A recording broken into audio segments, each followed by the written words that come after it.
예, 우리 지난주 말씀 한번 볼까요? 예, 함께 읽겠습니다. 술 취하지 말라. 이는 방탕한 것이니 오직 성령의 충만을 받으라. 집에서 5장 18절 말씀. 금주 말씀입니다. 함께 읽겠습니다. 오직 성령의 열매는 사랑과 희락과 화평과 오래 참음과 자비와 양성과 충성과 온유와 절제니 이 같은 것을 금지할 법이 없느니라. 갈라디아서 5장 22절 23절 말씀. 아멘. 성령의 열매입니다. 좀 시간이 걸리죠. 열매는 사과나무 심어놓고 씨를 심어놓고 그 다음 날에 자랄 수가 없습니다. 그렇죠? 시간이 좀 걸립니다. 그러나 성령의 씨가 심겨졌으면 성령의 열매가 맺힙니다. 사과나무에 씨를 심었으면 사과가 열리게 되어 있는 것처럼요. 그런 성령의 열매가 가득한 또 3월 또 한 해 되기 원합니다. 여러분, 지난주 우리 구정 명절 또 한 주간 이렇게 보내었습니다. 쉼이 있었고요. 또 가족들, 친지들 방문 중에 또 피곤하신 분들도 많이 계시리라 생각이 듭니다. 또 오늘 하나님의 집에 매주 이렇게 나오시는 분도 있고 또 모처럼 나오신 분들도 있겠죠. 그렇죠? 모두 하나님의 집에 오신 여러분들 환영합니다. 그리고 또 여러 가지 여러분 개인적인 또 고민이나 또 사연들 또 간절한 기도의 제목들 여러분 품고 오셨으리라 생각이 듭니다. 특별히 여러분 고민들 오늘 예배 가운데 한 번의 예배로 그것이 다 해결될 수가 없으리라 생각이 듭니다. 하지만 예배 가운데 여러분이 그 고민을 해결하는 귀한 단촉 그런 출발점 되는 그런 은혜가 있기를 간절히 기대합니다. 오늘 예배 가운데 하나님의 영이 우리와 함께하기를 원합니다. 여러분은 살아오시면서 과연 내가 이런 것을 받아도 되나 하는 그런 선물을 받아보신 적이 있는지 모르겠습니다. 좀 과분한 선물이죠. 선물 받을 때 기분이 좋죠. 그러나 너무 과분한 선물이다 보면 이걸 내가 받아도 되나 해서 기쁨이 잠시 떠나고 무게가 좀 있는 거죠. 나아가서 근심이 될 수도 있습니다. 그래서 어떤 선물은 우리가 이렇게 거부할 수도 있죠. 그렇죠? 이 선물의 목적이 뭘까 고민하게 됩니다. 여러분, 우리가 이 세상을 사는 이 세상의 계산법 때문에 우리는 아무 선물을 쉽게 받기가 참 어렵습니다. 그렇죠? 그리고 그 선물이 나중에 우리의 큰 또 짐이 되기도 합니다. 이게 세상법이기 때문에 그래요. 세상의 계산법. 그래서 세상은 이렇게 사람들을 대우하고 또 선물을 주곤 합니다. 예를 들면 가치 있는 사람에게 선물을 주죠. 가치 있는 사람에게 투자를 한다는 말이에요. 예를 들어서 이제 직장이나 기업에서 사원을 뽑을 때 똘똘한 사람, 저 사람이 와서 우리 기업이 잘 될, 우리 직장이 점점 이렇게 성장할 그런 어떤 직원을 뽑고 또 그 직원이 와서 일을 잘하면 연봉을 더 올려줍니다. 이게 세상법이죠. 절대로 이상하거나 나쁜 것이 아닙니다. 그렇죠? 그런데 이런 어떤 법에 익숙해지다 보면 이게 전부라고 생각할 수가 있습니다. 학교를 생각해 보겠습니다. 공부 잘하는 학생에게 장학금을 주죠. 평가할 내용들이 많이 있지만 사실 객관적이기가 참 어렵기 때문이에요. 그리고 가장 분명한 것은 학교니까 성적 좋은 학생에게 주는 게 일반적인 관례입니다. 그러다 보니까 받는 학생이나 주는 교사나 주위에 있는 다른 학생들도 저 친구가 가장 훌륭하구나 이렇게 생각하곤 합니다. 그러나 결코 그렇지 않습니다. 그렇죠? 학교의 그 등급이 그 사람의 모든 등급을 이야기해 주지는 않습니다. 그런데 거기에 익숙해지다 보니까 쟤는 나보다 뛰어나구나 이렇게 우리는 생각을 하곤 하는 것이죠. 인간관계도 마찬가지예요. 나에게 도움이 될 만한 사람, 성격이 좋은 사람 이런 사람들에게 우리는 선물을 주고받곤 합니다. 자격에 걸맞게 대우를 하는 것 이게 바로 세상의 상식이고 이 세상의 계산법입니다. 그런데 오늘 우리가 이 세상의 계산법을 완전히 파괴하는 한 텍스트를 우리는 마주합니다. 로마서 5장입니다. 로마서 5장만이 아니에요. 우리가 성경을 진지하게 읽다 보면 너무나 많은 곳에 이 세상의 가치를 부정하진 않아요. 왜냐하면 그것 자체가 의미는 있어요. 다만 성경은, 하나님은 그것이 전부가 아니라는 거예요. 그거대로만은 충분하지 않다라는 겁니다. 오늘 대표적으로 로마서 5장이 이런 세상의 계산법을 완전히 뒤엎는 메시지가 나옵니다. 바울이 로마 성도들에게 보낸 편지입니다. 로마서, 로마 편지, 로마서 편지 이렇게 합니다.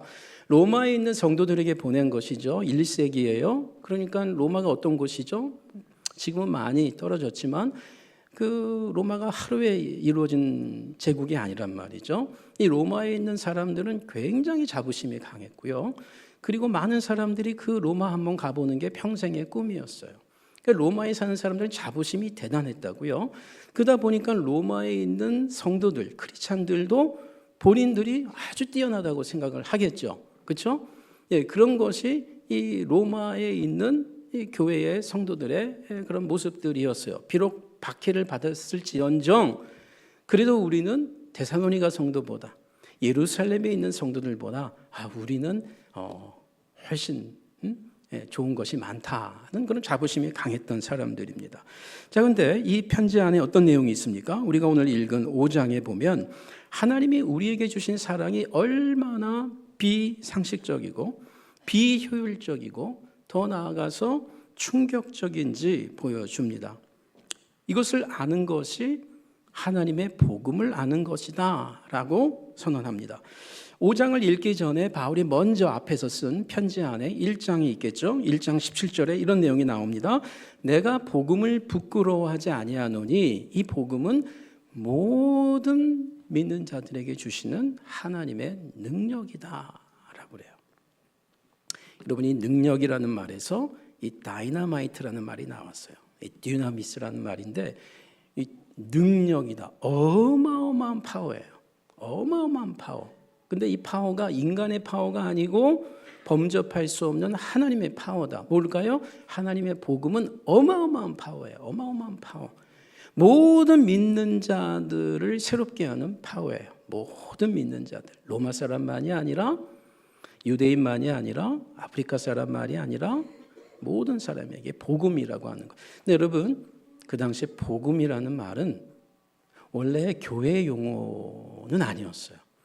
이 로마가 가장 잘 쓰던 용어 중에 하나가 복음이라는 말이에요. 굿뉴스죠. 요한겔리온이라는 이 그리스어 단어인데 로마가 전쟁에서 승리를 계속하고 있으니까 그러니까 로마가 전쟁에서 승리를 하고 돌아올 때 로마 시민들에게 복음이 일어났습니다라고 소개하는 거예요.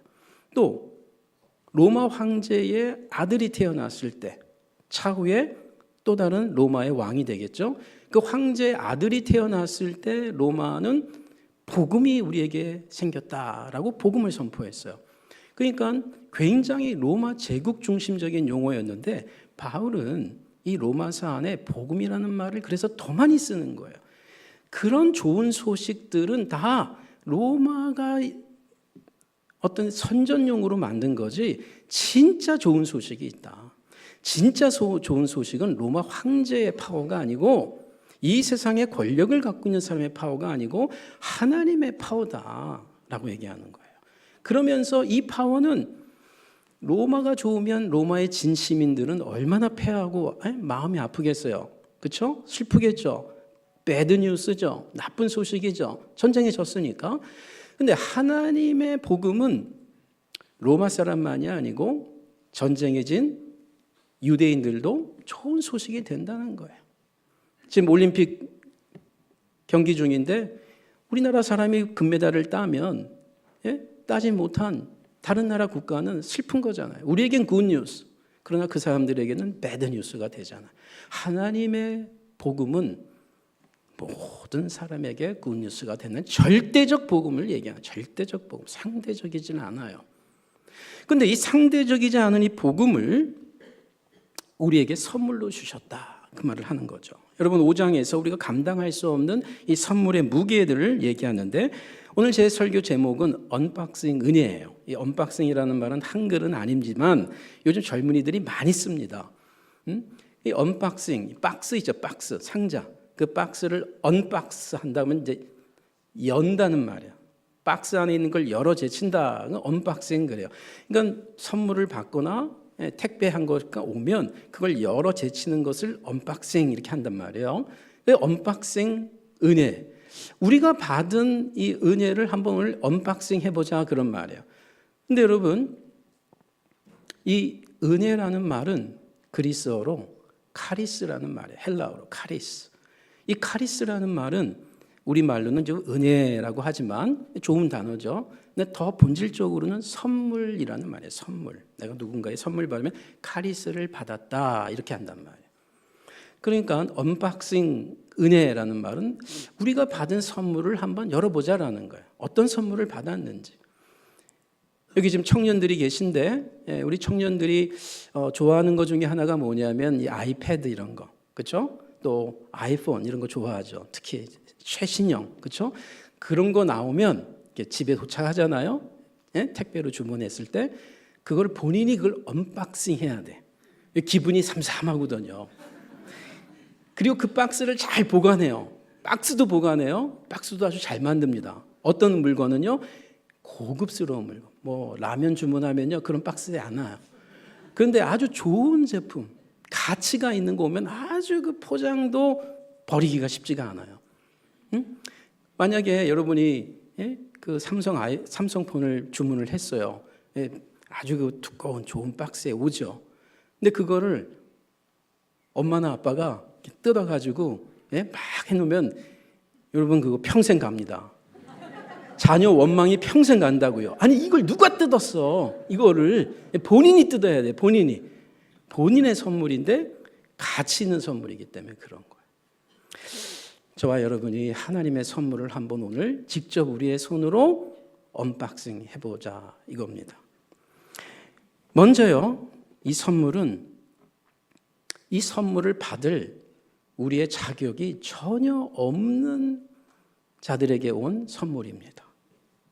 사실 우리가 주문한 것도 아니에요. 그러니까 뭐예요? 기대도 안 했겠죠. 그리고 그 박스를 열어 제칠 때에도 사실 뭐 그냥 열어보고 심지어는 열어보고도 그냥 내팽개칠 수가 있어요. 왜? 이 좋은지 모르니까. 하나님께서 우리를 위해 독생자 예수를 선물로 주셨어요. 보내주셨어요. 즉 하늘의 선물이 우리 개인마다 가정마다 배달이 된 거예요.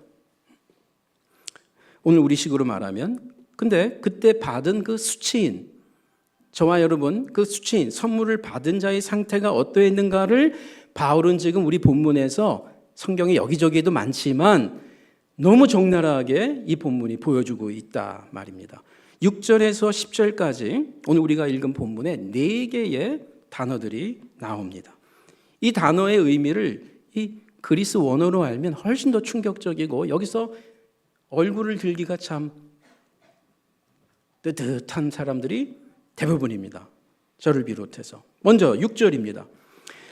언제 우리에게 이 선물을 주셨느냐? 우리가 아직 연약할 때에 기약대로 그리스도께서 죽으셨도다. 이 안에는 하나님께서 이미 1장부터 4장까지 하나님께서 우리에게 그의 아들 예수를 그리스도로 메시아로 구원자로 보내셨다라는 말이 이미 선언이 됐어요. 이미. 그래서 여기서는 지금 그 메시지 안에 편지 앞에서 이미 썼다고요. 그리고 5장에 와서 지금 그 이야기를 다시 반복하지만 핵심적으로 하는 거예요. 우리가 아직 연약할 때에 그 선물이 우리에게 왔다. 아들 예수를 우리에게 주셨다. 그 말이에요. 여러분 여기서 연약할 때라는 말은 그냥 단순히 몸이 약하다라는 말보다 훨씬 센 단어예요. 이거는 사지가 마비돼서 손가락 하나 움직일 수 없는 상황에서 우리에게 선물을 주셨다. 즉 내가 먼저 뭐를 한 것이 전혀 없다라는 것이에요. 아주 무능력한 상태, 나 혼자 밥도 먹을 수 없는 무능력한 상태에 하나님이 어마어마한 선물을 우리에게 주신 거예요. 또 하나는 같은 6절입니다. 우리가 아직 연약할 때에 기약대로 그리스도께서 경건하지 않은 자를 위하여 죽으셨도다. 선물로 주셨다라는 말이에요. 하나님이 우리에게 아들을 선물로 주셨는데 그 예수께서 이 땅에 오셔서 우리를 위해 십자가에 죽으셨다. 그 말을 하고 있는 거예요. 여기 경건하지 않은 자를 위하여, 하나님을 적극적으로 무시한다라는 말이에요.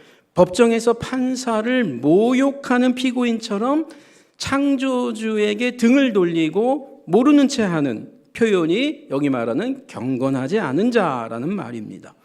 여러분, 부모와 자식 간의 대화를 하는데 자녀가 갑자기 좋은 말을 하는데도 자기 듣기 싫다고 등을 돌리고 안 들은 척하면서 문을 닫고 나가보세요. 친구와 가족이 가족끼리 대화하다가 등을 돌리고 나가보세요. 그렇죠? 그건 뭐예요? 경건하지 않은 행동이에요. 거룩하지 않은 행동이에요. 사리에 맞지 않은 행동을 하는 그때에 하나님 우리에게 선물을 주셨다는 거예요. 세 번째는요, 8절입니다. 우리가 아직 죄인 되었을 때에 그리스도께서 우리를 위하여 죽으심으로, 우리가 아직 여전히 죄인이었을 때에, 여기서 죄라는 말은 이 관역에 화살을 쏠 때 그 화살이 관역에 전혀 맞지 않게 먼 곳에 떨어진다는 말이에요. 이 의미가. 그러니까 죄인 할 때는 뭐예요? 하나님이 정한 그 가치와 질서 또는 율법에 전혀 맞지 않게 지금 딴 방향에서 놀고 있는 사람들이에요.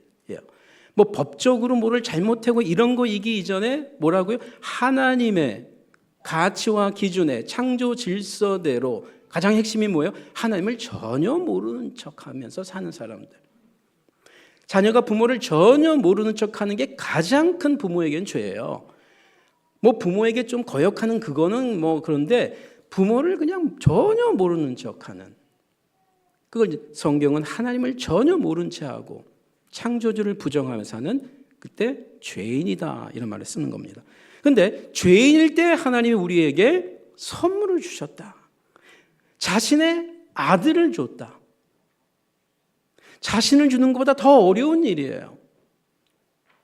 그리고 마지막으로 10절에 곧 우리가 원수 되었을 때에 그의 아들의 죽으심으로, 여기서 그는 하나님의 아들 즉 예수님의 죽으심으로 말미암아 하나님과 화목하게 되었다.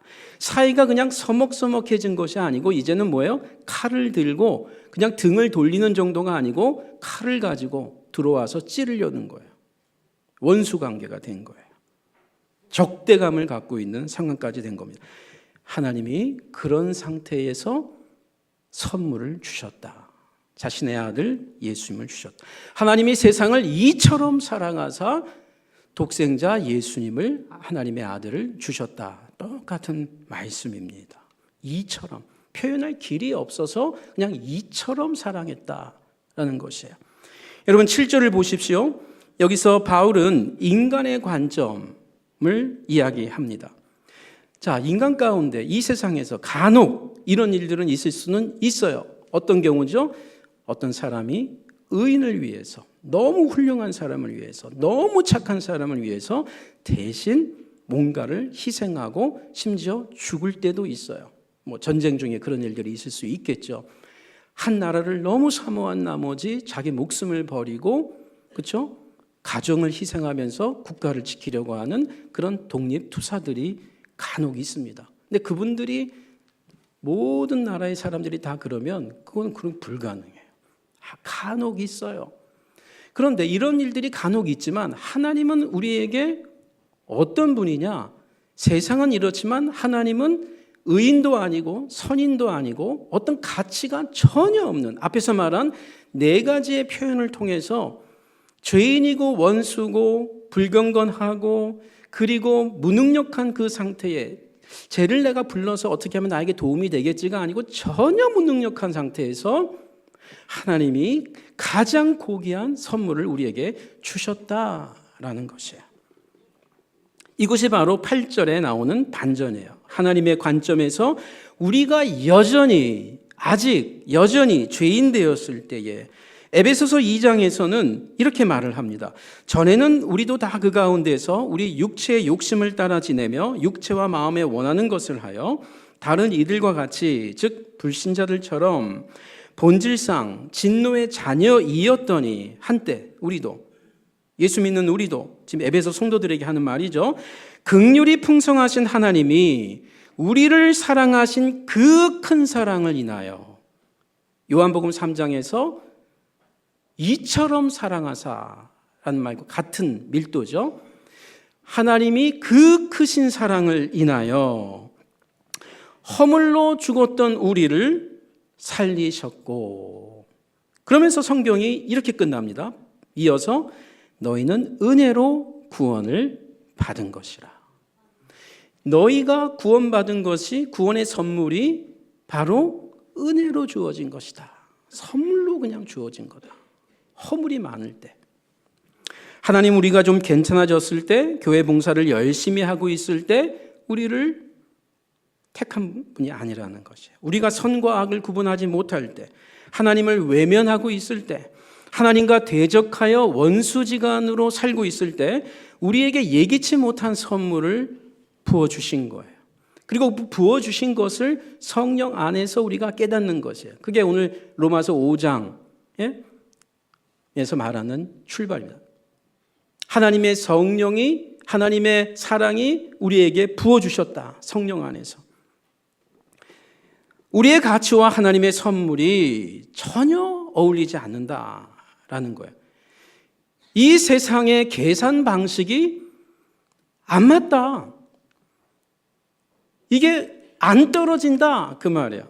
근데 우리는 이 세상에 살고 있다 보니까, 세상에 발을 딛고 살다 보니까 세상 사람들과 만날 뿐 아니라 이 세상에 물들어 있어서 태어나고, 세상의 물들은 부모 밑에 태어나고, 세상의 물들은 그 역사 가운데 태어나고, 그러다 보니까 우리도 태어나서 5년, 10년만 지나면 금방 세상에 익숙해지고 세상의 가치와 세상의 방식에 적응하고, 학교를 가고 어디를 가든 어떤 직장을 가든 그것이 우리를 굉장히 다스리고 있습니다.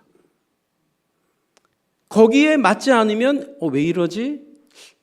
하고 고민하고 갈등하고 생각하게 돼요. 이건 아주 자동적이에요. 자동적이에요. 저와 여러분 자동적입니다. 그러다가 성경을 읽고 예수 믿는 자들을 만나면서 그렇지 않은 세상법들의 사람들을 만나면 일단 의심부터 하는 게 좋습니다. 왜 이러지? 나를 어떻게 사기치려고 그러나?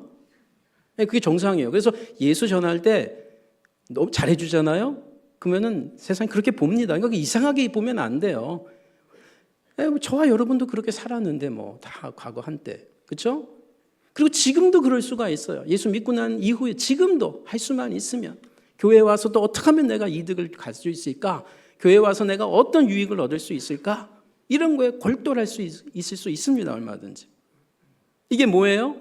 세상의 가치에, 이치에 우리가 찌들어 있기 때문에 그래요. 이걸 계속 빼내는 시간이 오늘 이 시간이에요. 성경을 읽는 시간이에요. 조금이나마 진실하게 기도하는 시간이에요. 내가 왜 살고 있는 거지 지금? 내가 왜 이 일을 이렇게 열심히 하고 있지? 뭐 때문이지? 그래 우리 가족 때문이지. 가족은 또 왜 때문에? 내가 왜 가족을 위해서 이러지? 막 계속해서 질문을 해나가면요, 맨 마지막에 남는 건 몇 개 없어요. 결국 내가 잘 먹고 잘 살려고 그러는 거예요. 그래서 내 자녀도 잘 돼야 돼. 왜? 그래야 내 노후가 또 좀 보장도 될 수 있으니까. 결국은 그런 거가 많아요. 예수 믿어도 그럴 수가 있는 거예요. 어쩔 수 없이. 근데 하나님의 가치와 우리의 가치가 이렇게 매 시간마다 부닥치게 될 때가 있다는 것이죠. 특별히 우리가 너무 세상법에 맞지 않게 하나님의 자녀로 선택을 받았기 때문에 그래요. 틀린 계산으로 우리를 사신 겁니다. 이것을 성경은 구속이라고 그래요. 구속, 어려운 단어죠. 그러나 이것은 그 당시 1세기의 시장 용어예요. 값을 주고 사다라는 말. 값을 치르고 사다. 여러분이 시장이나 백화점에서 돈을 주고 사면요, 그 물건을 구속했다라고 얘기를 하는 거예요. 성경은 이 용어를 사용하는 거예요. 그 당시 사람들에게 잘 아는 개념을 활용하는 거예요. 제가 일부 예배 때에도 여러분 여기 종이 있죠. 이 종이 얼마 하겠습니까? 한 5만 원 한다고 하겠습니다. 이 종을 샀어요, 제가. 그러면은 이 종이 구속을 받은 거예요. 5만 원으로. 그럼 이 종의 주인이 바뀌는 거죠. 그렇죠? 내가 산 거예요. 그러니까 이 종은 어떻게 된 거예요? 구속을 입은 거예요. 값을 치름을 받은 거죠. 성경이 우리를 하나님의 자녀로 삼았다라고 할 때 무슨 말을 해요? 예수 그리스도를 값주고 샀다. 우리를 구속했다. 어떻게 해요? 하나님이 예수를 희생하고 값을 치르고. 여러분, 이게 만약에 금이라고 생각해 보세요. 요즘 금값 비쌉니다. 이거 잊어버리면요, 또 하나 사면 되지 뭐. 기분은 상해도 교회 장로님들이 아마 하나 더 구입하실 거야. 근데 이게 만약 금덩이라고 생각해 보세요. 아마 한 달은 찾을 거예요. CCTV 다 뒤질 거야. 이게 누가 가져갔어 이거를? 왜요? 값어치가 다르기 때문에. 여러분들이 누가 나를 샀느냐, 내가 얼마짜리냐에 따라서 내 삶을 막 사는 사람이 있어요. 우리 부모가 이렇고 난 이렇게 자랐고 변변치 않은 교육을 받았고 그래서 난 이렇게 살아도 괜찮아. 저 사람들이 나를 무시해도 기분은 상해도 그럴 수 있어. 어떤 사람은요, 자기를 존귀하게 여기는 사람이 있어요. 그건 교만이 아니에요. 내가 어떤 사람인데, 내가 누구의 가족인데 하면서 하나님의 가족된 것을 아주 귀하게 보는 분들이 있어요. 그럼 왜 그럴까요? 예수가 어떤 분인지를 알기 때문에 그래요. 내가 믿는 하나님이 어떤 아버지인지를 알기 때문에 그래요. 여러분, 물건이 왔어요. 언박싱 했어요. 그런데 보니까 박스는 보잘것없어서 내팽개친 거예요. 이 안에 뭐 선한 게 뭐가 있겠어. 근데 열어봤더니 그 안에 다이아몬드가 있는 거예요. 다이아몬드가. 어떤 박스는요, 휘황찬란해요. 막 엄청난 좋은 포장지인데 열어봤더니 라면 하나 있어. 제가 뭐 라면을 무정하는 건 아니에요. 하지만 그렇다는 거예요. 여러분, 우리가 그럴 수가 있어요. 세상에서 주는 그 박스에 담겨 있는 것들은 너무 귀하게 여겨. 뭐 좋은 만년필 하나도 너무 고맙다 보니까 받은 사람에게 너무 잘하는데, 교회에서 예수를 선물로 줘도 우습게 여기는 거죠.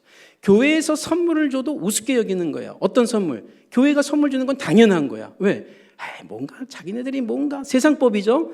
뭔가 수지가 있으니까 뭐 이런 선물도 주고 수건도 주는 거지, 우산도 주는 거지 뭐. 그래서 저는 그렇게 생각해요. 교회가 선물을 좀 안 줬으면 좋겠어요.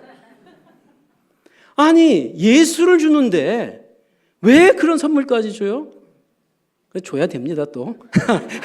여기에 너무 은혜 받으시면 또 안 돼. 저 역설을 이해하시라 이거예요. 너무나 세상법에 찌들어 있으니까 교회 선물도 이건 다 또 나 속일, 이게 뭐 헌금 받아내려는 거구나. 여러분, 헌금이 중요한 게 아니잖아요 지금. 그래서 예수의 이름으로 구속을 받은, 값을 치름을 받은 거, 이게 왜 중요하냐면요, 값어치 문제이기도 하고 주인이 바뀌는 개념이에요. 이 종이 주인이 있었어요. 5만 원을 주고 사왔어요. 은혜교회 소유예요. 바뀌는 거예요. 이 종도 지금 엄청 기쁠 거예요. 이상한 주인 만나서 맨날 그냥 닦지도 않고 은혜교회 와서 이렇게 닦기도 하고 잘 사용되고 소리도 자꾸 나고, 그렇죠? 이 값을 치렀다라는 말보다 이 의미가 뭐예요? 하나님이 예수를 값주고 나를 샀다라는 말은 내가 이제 하나님 소유다라는 거예요. 이게 은혜입니다. 이게 선물이라는 말이에요. 그러니까 우리 교회가 은혜교회이기도 하지만 이 땅에 있는 모든 교회는 다 어떤 교회예요? 은혜교회예요. 은혜 받은 교회입니다. 은혜 받은 성도. 혹 이 자리에 계신 분 가운데 혹시 내가 요즘 주일 예배 내가 잘 나오지도 못하다가 오늘 가끔 나왔는데 오늘 모처럼 나와서 하나님은 나를 싫어할 거야 라고 생각하는 분이 있습니까? 혹 내가 이만큼 봉사했으니까 하나님은 나에게 이런 복을 꼭 주셔야 돼 라고 혹시 거래하는 분이 있습니까? 신앙생활이 아닌 거래하려고 하는 분이 있습니까? 여러분, 우리가 기억해야 됩니다. 저와 여러분은 과거나 현재나 앞으로 미래에 우리의 어떤 신분과 자격에 상관없이 하나님이 우리를 부르신 거예요. 십자가 앞에서 우리의 효력은 아무것도 없어요. nothing이에요. 전혀 없어요. 무능력이에요. 불가능해요. 하나님은 우리가 최악일 때, 원수였을 때 우리를 사랑하기로 작정하시고 우리를 부르신 분이에요. 이것이 우리를 자유롭게 해야 돼요. 이것이 신앙생활에 기쁨이 있어야 돼요.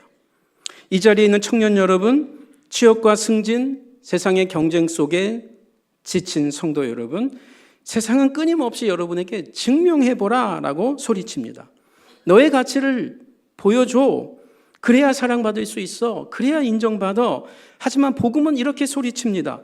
증명하지 않아도 돼. 이미 너는 증명된 인간이야. 너는 이미 증명된 존재야. 내가 너를 샀어. 너는 이미 증명이 끝났어. 내 소유야. 네가 실패했을 때, 네가 바닥을 치고 있을 때, 네가 죄인일 때, 앞뒤를 분간하지 못할 때 나는 이미 너를 사랑하기로 결정했어. 끝까지 가는 사랑이야. 절대로 후회하지 않는 부르심이야. 이 사실이 우리의 자존감의 근거가 되는 것입니다. 우리가 어느 대학을 나왔느냐, 어느 학교를 나왔냐가 결코 아닙니다. 내 직업이 뭐냐, 내가 과거에 뭘 했느냐, 절대 그렇지 않습니다. 그런 경우는 그것들이 사라지고 없어지고 실패하고 그 공동체에서 쫓겨나고 그러면 가치 없어지는 것들이에요. 그러나 하나님은 한국에 있든 미국에 있든 우리가 연봉이 높든 낮든 신분의 지위가 무엇이든 하나님은 우리를 여전히 고귀하게 여겼어요. 왜 그럴까요? 원수지간일 때 우리를 샀기 때문에 그래요. 우리의 스펙이 아닙니다. 예수님의 핏값이십니다. 이 선물 받은 자의 반응이 그렇기 때문에 중요합니다. 선물 받을 가치가 없었기 때문에 그냥 계속 이렇게 살면 되는구나 라고 생각할 수도 있겠지만 이제 정말 이 선물이 가치를 안 자들은 변화가 일어납니다. 그런데 여러분, 이 선물을 주신 목적을 성경은 이렇게 얘기합니다. 오늘 본문 9절입니다. 그러면 이제 우리가 그의 피로 말미암아, 예수의 피로 말미암아 의롭다 하심을 받았으니, 이게 어려운 단어로 칭의라는, 의롭게 우리를 불러주는 거예요. 여기 보세요. 우리를 의롭다라고 해주는 거예요. 의롭다 하심을 받았으니, 왜요?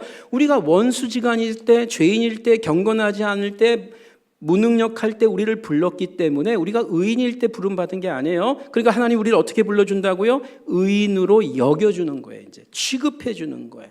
이걸 칭의라고 그래야 돼요. 예수 믿는 자들은 이제 우리의 행동과 관계없이 의롭다고 우리를 불러줘요. 예수가 우리 안에 있기 때문에, 예수의 핏값을 이미 치러졌기 때문에 우리를 의롭다고 불러줘요. 우리를 부르신 이유 중에 하나입니다. 또 하나는요, 10절에 그의 아들의 죽으심으로 말미암아 하나님과 화목하게 되었은즉, 의롭다고 할 뿐만이 아니라 이제 뭐야? 더 적극적으로 의롭다고 불러주는 거로 끝나지 않고 이제 화목한 관계로 회복시킨 것을 얘기해요. 이것은 법정에서 단순히 무죄 선언으로 풀려난 것만이 아니고 그 피고인, 죄인을 자기 집에 초대해서 그 판사가, 재판관이 음식을 차려주고 그리고 이렇게 선언하는 거예요. 이제 오늘부터 너는 내 아들이야. 이제 오늘부터 너는 내 딸이야. 라고 입양을 선언하고 그리고 호족을 바꾸는 거예요. 이게 우리가 하나님의 자녀가 되는 권세라고 말하는 것이에요. 여러분, 유기견들 있죠? 정말 불쌍하죠?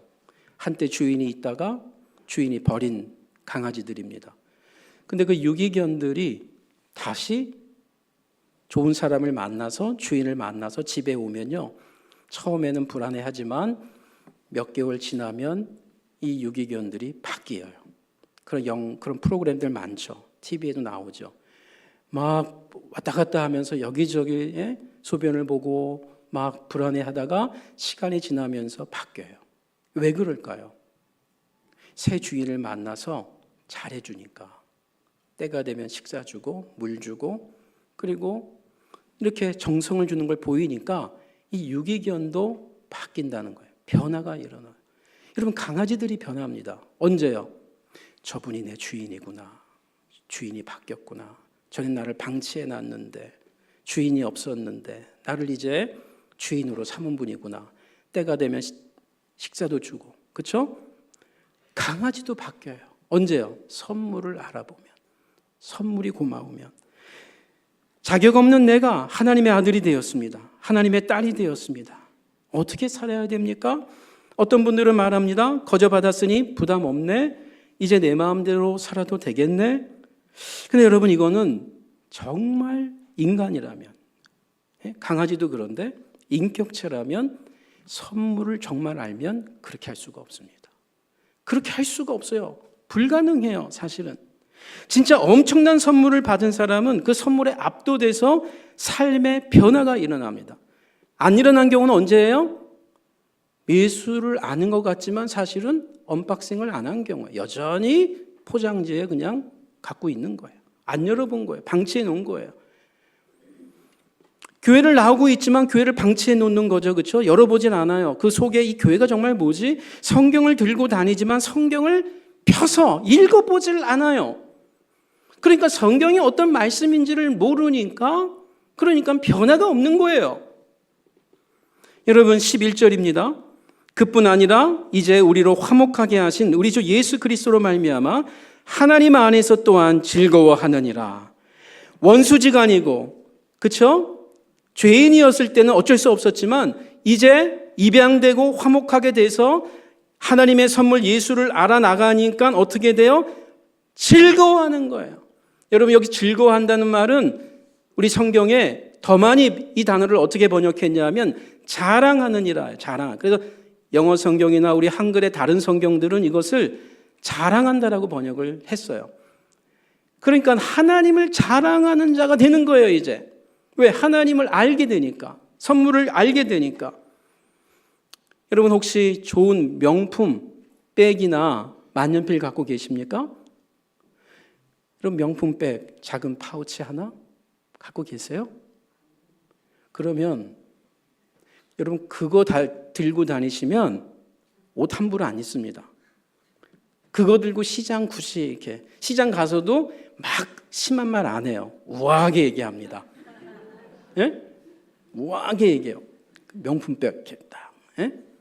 명품 옷 입고 있으면 말과 언어가 틀려져. 예? 행동이 틀려진다고요. 여러분 교회에 내복 이런 거 입고 오는 분은 없잖아요. 예? 잠옷 입고 오는 분은 없잖아요. 그러니까 뭐예요? 우리가 교회 와서는 더 정갈하게 얘기한단 말이에요. 친절하게 얘기해요. 그런데 직장 가면 이상한 사람으로 돌변하는 거죠. 우리 안에 예수가 있습니다. 명품 중에 명품. 예수가 우리 안에 있다고요. 복음이 있다고요.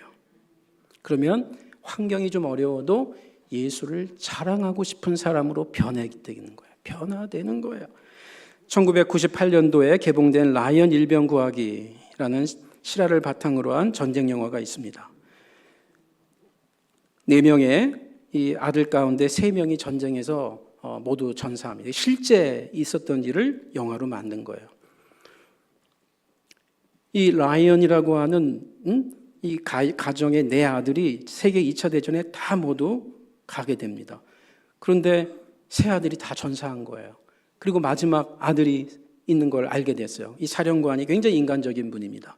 그래서 이 라이언 아들 하나는 구출해내야 된다. 싫어합니다. 그래서 특수부대를 보냅니다. 비싼 특수부대를 보내요. 대위와 함께 8명을 보냅니다. 그리고 그 8명이 다 죽어요. 그리고 라이언은 살려요, 마지막에. 그러면서 이 대위가, 밀러 대위가, 톰 행크스가 이걸 주연을 했는데 이 밀러 대위가 이런 말을 해요. 죽으면서. 유언이죠. Earn this, earn it. 이런 말이에요. 이 가치에 합당하게 값을 치렀으니 나도 죽고 전우들이 죽었으니 너 이 희생의 값진 인생을 남은 인생 가운데 살라라는 아주 짧은 말인데 귀한 말이에요. 지금도 이런 말 많이 씁니다. 예? 외국인들이 네 인생은 너무 값져. 잘 살아야 돼 할 때 earn it 이런 말 써요. 그리고 이 대위의 무덤 앞에서 이 라이언이 노년이 되어서 자기의 부인과 자녀들과 손자 손녀들을 다 데리고 옵니다. 너희들이 있는 것은 이 대위가 죽었기 때문이라는 걸 보여주기 위해서 다 데리고 와요. 그리고 대위가 그 대위의 무덤 앞에서 이 라이언이 감사 인사를 합니다. 제가 당신의 희생을 잊지 않고 전우들의 희생을 잊지 않고 한평생 이 노년이 될 때까지 열심히 살았습니다. 저 잘 살았지요? 하고 경례 붙이고 인사합니다. 1분 30초짜리인데요. 한번 보겠습니다. 영상 한번 보겠습니다.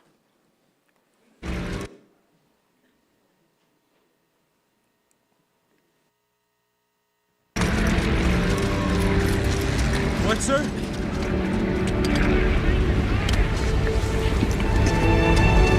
James. Earn this.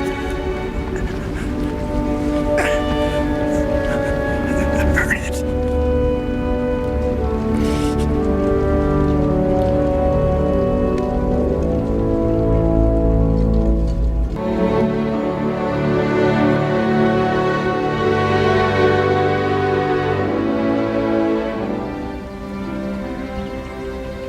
Every day, I think about what you said to me that day on the bridge. I've tried to live my life the best I could. I hope that was enough. I hope that at least in your eyes, I've earned what all of you have done for me.